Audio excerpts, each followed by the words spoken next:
The power of valuing knowledge, strategies and benefits. उन्हें पूछा है, Question. Someone has asked, ज्ञान को जो वैल्यू देंगे वो जन्म जन्मांतर सुखी रहेंगे क्या? will the one who gives value to knowledge stay happy for many births? नहीं तो वैल्यू देना माना क्या? Otherwise, what is meant by giving value to knowledge? ज्ञान को वैल्यू देना माना श्रीमत की कदर करना। Giving value to knowledge means to respect Srimad. बाबा ने जो भी महावाक्य बोले All the great sentences that Baba has spoken, वो सारे ही ज्ञान रतन हैं। they are all gems of knowledge. उन ज्ञान रत्नों को जीवन में धारण करना माने वैल्यू देना। To put into practice those gems of knowledge in your life means to give value to them. जितना हम धारण करेंगे उतना ही औरों को धारण करा सकेंगे। The more we imbibe them, the more we will be able to make others imbibe them. धारण करने वाले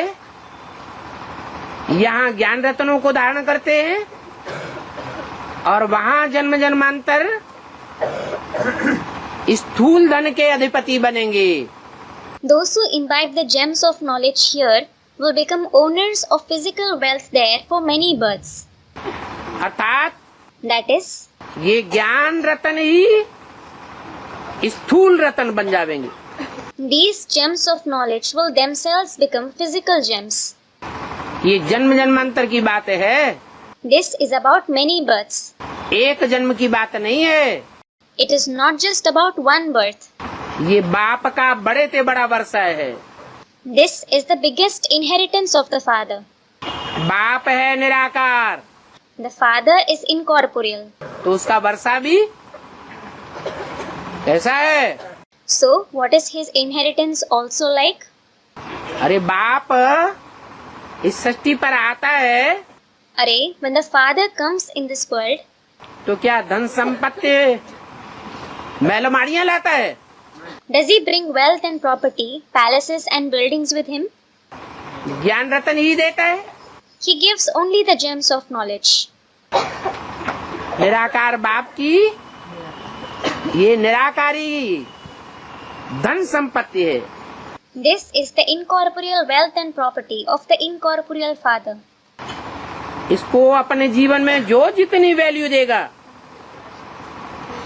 उतना बड़े से बड़ा साहूकार बनेगा। The more someone gives value to them in his life, the richer he will become. और जन्म जन्मांतर बनेगा। And he will become that for many births.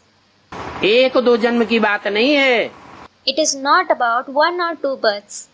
अथवा तो जैसे यहाँ जब जब जैसी जैसी शूटिंग करेगा वैसी प्राप्ति करेगा। Or, whenever and whatever kind of shooting someone does here, he will make attainments accordingly.